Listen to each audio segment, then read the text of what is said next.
there is a very good chance that somewhere in your house tonight, in a drawer you haven't opened in years, or a little velvet box you inherited and set aside and never truly looked through, there is a bracelet worth more than everything sitting around it. Maybe far, far more. I have watched women just like you carry the family charm bracelet into a jeweler's shop and walk back out to the car with more money in their purse than they'd earned in a year. And I have watched others hand over a small fortune for the price of a nice dinner out, simply because no one ever sat them down and told them what to look for. So tonight, that is exactly what we're going to do. 15 ugly, jangly, overlooked old charm bracelets that are secretly worth a fortune. And I'll tell you right now, number 1 carries a name you will recognize the very moment I say it out loud. I'm so glad you're here with me at American Tool Legends. Pour yourself something warm, get comfortable in your chair, and let's go treasure hunting through your own house. But first, one honest promise from me to you. Most old jewelry is not a fortune. I won't ever pretend otherwise. The treasures on this list are the exceptions, the wonderful, once-in-a-lifetime surprises. So we're going to stay excited and we're going to stay honest. When I give you a number tonight, I'm telling you what pieces have reportedly sold for at auction or with dealers, not a promise about your bracelet. The only way to know what yours is truly worth is to let a real, qualified appraiser lay eyes on it. Keep that gently in the back of your mind, the whole way down. Now, let's begin. Number 15. The signed costume bracelet that isn't really costume at all. Let me start you off nice and gentle, with the piece almost everyone throws in the giveaway pile. The chunky, sparkly bracelet grandmother wore to bridge club. Not real gold, not real stones. Costume jewelry, plain and simple. And most people hear that word, costume, and decide it means worthless. That, my dears, is the first mistake of the night. Because there is a whole world of collectors who chase mid-century American costume jewelry, and they are looking for a name. Turn the clasp over and hunt for a tiny stamped signature. Trifari, Coro, Napier, Eisenberg, Weiss. A signed piece from the 1940s or 50s, in good condition, can reportedly change hands for anywhere from $50 to $300, and the rare, sought-after designs climb far higher than that. So before anything leaves your house, learn to read the back of the clasp. That one habit alone will run through every single item tonight. Number 14. The Bakelite bracelet everyone mistakes for cheap plastic. Now picture the bracelet that clacks. Deep cherry red, warm butterscotch, marbled green. A heavy, chunky bangle or a stretchy charm bracelet from the 1930s and 40s. It feels like plastic, so people treat it like plastic. And they could not be more wrong. That plastic may be Bakelite, the very first man-made plastic. And today, it is one of the most collectible materials in the vintage world. Here's the wonderful part. You can test it right at your kitchen sink. Rub the piece hard with your thumb until it goes warm, then smell it. Real Bakelite gives off a sharp, old-fashioned chemical smell, a bit like a doctor's office. Some folks dab a little polish or cleaner on a cotton swab in a hidden spot. If the swab turns yellow, that's a very good sign. The plain bangles are lovely but modest. The prizes are the deeply carved ones. Flowers, animals, and the rare reverse-carved pieces that look like little goldfish swimming inside. And if you want to know how serious collectors take this, Andy Warhol himself kept a Bakelite collection sold at Sotheby's back in 1988. The finest carved examples have reportedly sold well into the hundreds and even past $1,000 each. And the rarest colours matter, too. A true, deep cherry red or that glowing golden apple juice shade will always turn a collector's head faster than a plain brown. Not bad, for a bracelet you always thought was junk. Number 13. The silver souvenir from that trip to Mexico. So many of you took a wonderful trip once. Maybe a honeymoon, maybe a cruise. And came home with a heavy silver bracelet bought in a little Mexican market. It got worn twice and then it went in the box. Go and find it. Turn it over and look for the marks. The word Mexico, the numbers 925 or 980, maybe a little eagle stamp. And if you are very lucky, the initials, because the father of the whole Mexican silver movement was a man named William Spratling, and collectors adore his work. A common tourist piece might only be worth its silver weight. Still real money today. But a signed Spratling bracelet. Those reportedly run from a few $100s into the 5 figures for the rarest early designs. So don't judge that Mexican silver by how touristy it looks. Judge it by the marks hiding on the inside. Number 12. The loud, jangly travel bracelet grandmother never took off. Oh, you know the one. The sterling silver charm bracelet crammed with tiny landmarks. The little Eiffel Tower, the Golden Gate Bridge, a wee cable car, a state after state after state. The grandchildren always hear it as noise, old-fashioned clutter. But the collectors? They hear something else entirely. To them, a bracelet like that is not jewelry at all. It is a diary, written in silver. A record of one woman's whole life of wandering. And that is what they are paying for. A well-loaded vintage sterling travel bracelet with 15 or 20 good charms reportedly sells somewhere between $100 and $600. And the more personal and unusual the charms, the higher it goes. So when you pick up grandmother's noisy old bracelet, understand you are holding her travels in the palm of your hand. And that story has real value. Number 11. The enamel bracelet with the impossible little colors. Now here is one that slips right past American eyes, because we simply didn't make much of it here. I'm talking about the silver charm bracelets covered in bright, glassy enamel. A butterfly wing in kingfisher blue, a leaf in deep forest green, colors so clean they look almost wet. Much of the very best came out of Norway and Denmark, from silversmiths who guarded their enamel recipes like family secrets. Look for names stamped on the back like David Anderson, or the little sterling mark beside the maker. A signed Scandinavian enamel piece can reportedly bring a lovely sum. The fine ones reach into the hundreds and beyond, because that glowing enamel over silver is genuinely hard to make and even harder to fake well. If your old bracelet has color that seems to shine from inside the metal, slow down and look closer. Number 10. The Victorian Scottish pebble bracelet. Let's step further back in time now to a bracelet that looks, at first glance, like polished little rocks set in tarnished old silver. Bands of grey and rust-red agate, deep green bloodstone, all fitted together like a puzzle. Most people find it dark and dreary and pass it right by. But this is Scottish agate jewellery, pebble jewellery. And it goes back to the Victorian age, when Queen Victoria fell head over heels for the Scottish Highlands, and the whole country followed her lead. These pieces were cut and set entirely by hand from local stone. A genuine Victorian pebble bracelet, complete and undamaged, has reportedly sold from the low hundreds into well over $1,000, depending on condition and the fineness of the stonework. So that dark, heavy, old-looking bracelet you almost overlooked may be the oldest and most valuable thing in the whole box. Number 9. The one charm that actually moves. Now I want you to do something for me. Go back to any charm bracelet you own. And this time, don't look at the whole thing. Look at each charm, one at a time. Because this is where I watch people leave the most money on the table. Most folks price the bracelet as one lump object, and that's backwards. Very often the real treasure is hiding in a single charm, specifically the ones built to actually do something. The little windmill whose blades spin, the tiny typewriter with a carriage that slides, the wishing well with a bucket that drops, the slot machine with a lever that pulls. These were difficult and costly to make, even back then, and a certain kind of collector will happily pay more for that one moving charm than for the entire bracelet it hangs on. So go through yours slowly and gently test each piece.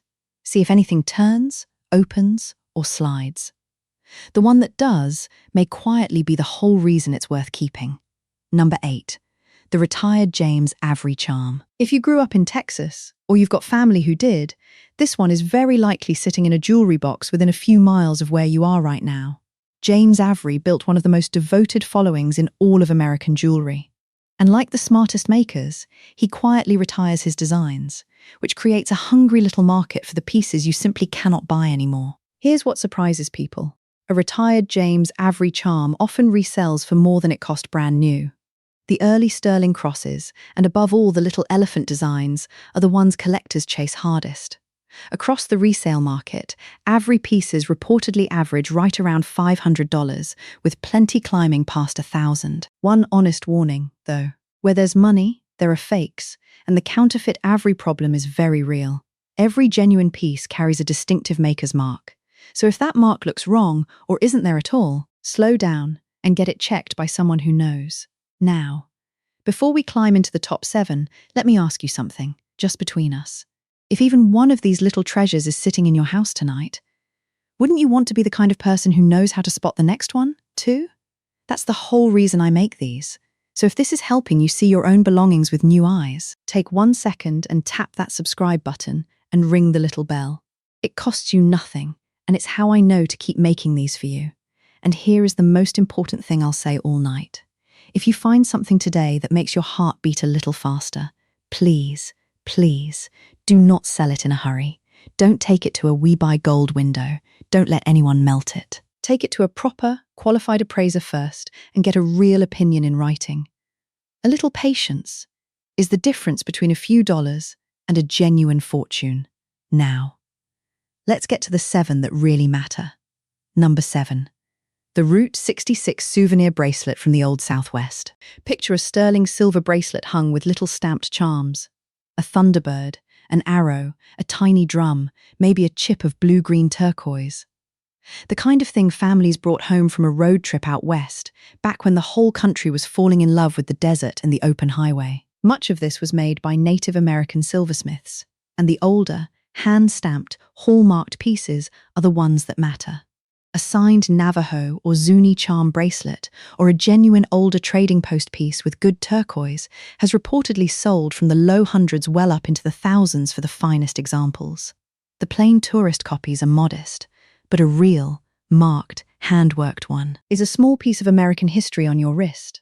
Look for the silversmith's stamp and look at that turquoise closely. Number 6. The Victorian slide bracelet set with real stones. Now we move into the pieces that can truly change a person's year.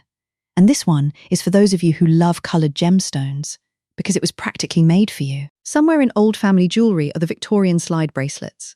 The ones where the little ornaments aren't fixed in place, but slide freely along the chain, each usually set with a small gem.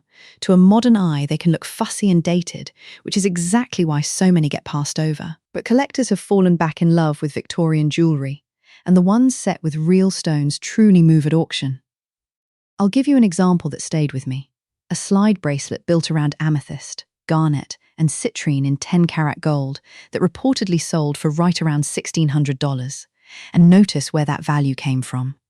The gold itself was modest. It was the stones and the handwork that carried the price. So don't weigh a slide bracelet by its gold. Measure it by what's glowing in those little settings. Number 5. The sweetheart bracelet from the war. Oh, this one. This one is close to my heart. During the Second World War, a young man heading off to serve would give the woman he loved, his mother, his wife, his sweetheart, a small bracelet before he left. Often sterling silver, sometimes gold-filled, hung with military insignia. His branch, his unit, a little heart, sometimes a name and a date engraved on the back. For decades, these have been treated as sentimental odds and ends. But collectors and history lovers have begun to understand what they really are: a love story and a piece of American history, small enough to hold in your hand. A sweetheart bracelet with clear insignia and an engraved name has reportedly climbed from modest sums into the low hundreds and beyond. And the value keeps rising as that generation's keepsakes grow rarer. If you have one with a name and a date on the back, you may be holding a story someone would treasure to reunite with. Please have it looked at before you ever let it go. Number 4. The charm that turns out to be a real gold coin. This is one of my very favourite things to spot, because it hides in the plainest sight. Every so often you'll find a charm bracelet with a little gold medallion dangling from it, and the owner simply assumes it's decoration. A pretty disc that came with the piece. Turn it over, because sometimes that decoration is an actual gold coin. A British sovereign or an old United States gold piece, drilled and mounted as a charm decades ago. And when it's a genuine coin, you are holding two kinds of value at once: the weight of the gold and the collector value of the coin itself. I've seen auction bracelets carrying a single drilled Liberty Head $5 gold piece estimated at $1,500 to $2,500, before you even count the rest of the charms. And keep an eye out for the little engraved coins called love tokens too. The ones a sweetheart smoothed down and had inscribed with initials. So if one charm looks like a coin, do not clean it, do not pry at it, and do not let that bracelet be sold as scrap until someone who knows coins has looked at that one little disc. Number 3. The platinum Art Deco bracelet everyone thinks is cheap silver. We're near the top now, and this one slips past people more than almost anything else. I'm talking about the platinum charm bracelets from the 1920s through the 40s. the Art Deco era, and you have to understand how unusual that is. Platinum was hard to work and terribly expensive even then, so it was saved for the very finest pieces. And a great deal of it was later melted down during the war years, which makes what survived genuinely scarce. Here's the trap. Platinum doesn't shout the way yellow gold does. It's white and quiet and restrained, so to a lot of people it reads as dull, or worse, as cheap old silver. And so these bracelets end up badly undervalued. A platinum and diamond charm bracelet with fine figural charms can reportedly carry an auction estimate in the several thousands of dollars, and the exceptional ones go well beyond that. So if you have an old white metal bracelet that feels surprisingly heavy for its size, set with small bright stones and built with that crisp, geometric deco look, do not assume it's costume. Weigh it, test it, have it properly identified. Number 2, the solid gold charm bracelet in the drawer. And now the big one. The piece that ends up forgotten in more drawers than any other treasure on this list. And the one that breaks my heart most often when I hear how it was sold. I'm talking about the solid 14 or 18 karat gold charm bracelet. The heavy, old-fashioned kind grandmother wore to church for 40 years. Because it looks dated, the younger folks rarely want to wear it. So it sits, and it sits, until one day someone decides it's just old gold and carries it off to be melted down. And that is the tragedy. Even purely as metal, with gold near record highs, these bracelets are worth real money by weight alone. Families who assumed a piece was worth $1,000 have reportedly walked out with several. But the deeper heartbreak is when the bracelet was worth far more kept whole. On the collector market, solid gold charm bracelets reportedly bring $1,500 to $3,000 routinely, climb to $5,000 and $7,000 when loaded with good charms. And the truly special ones have reportedly sold for tens of thousands, with one major dealer platform reporting a top sale near $42,000. So before you ever let one go, weigh it, count the carat marks, and get it looked at by someone who values jewelry, not scrap. And number 1, the signed gold charm from one of the great houses. Here it is. The name I promised you at the very start. Because the single most valuable thing you can find on an old charm bracelet is not a style or a stone. It is a tiny signature, tucked on the back of a charm or hidden on the clasp from one of the great jewelry houses, Tiffany & Company, Cartier, Van Cleef & Arpels. But listen closely, because there's a catch. The common sterling silver Tiffany bracelet everyone recognizes, the little heart tag one, is lovely, but it is not the treasure, and those resell in the low hundreds. The real money lives in the older, gold, figural charms. A little 18-karat poodle with ruby eyes, an enamel and gold cherub, the antique signed charms that retailed for a small fortune when they were new. That is the specific thing to hunt for, the old signed gold figural. And if you want proof of how far this can go, remember Elizabeth Taylor. When Christie sold her jewels in December of 2011, the very first thing across the block was a gold and multi-gem charm bracelet she had built over her lifetime. It carried a low estimate of about $25,000, and it sold for a hammer price of $270,000, more than 10 times what the experts guessed. And another of her charm bracelets, estimated at no more than $6,000, brought $160,000 at that same sale. Ordinary in shape, extraordinary in story. So take any old bracelet you own tonight, hold it under a strong light, and read the clasp and the back of every charm with real patience. Because a signature the size of a grain of rice, hiding on a piece you very nearly gave away, can be the one thing that changes everything. So now, I want to hear from you, and be specific about it. Out of all 15 tonight, which one do you think might be sitting somewhere in your own house at this very moment? Maybe in a drawer you haven't opened in years, or a box you inherited and never truly looked through. Tell me down in the comments. And if it's a charm that moves, or a signature you can't quite read, describe it, and let's puzzle it out together, you and me. And remember my one honest promise from the start. Stay excited, but before you sell a single thing, let a real appraiser see it first. A little patience is worth a great deal of money. And if you find one of these tonight, even the smallest one, I hope you'll do more than just weigh it. I hope you'll hold it a moment and think of the woman who wore it and everywhere it went before it came to you. Because that story is a kind of fortune all its own. Thank you for spending this time with me here at American Tool Legends. Go on now. Go open that drawer. You never know what's been waiting in there all this time. for you.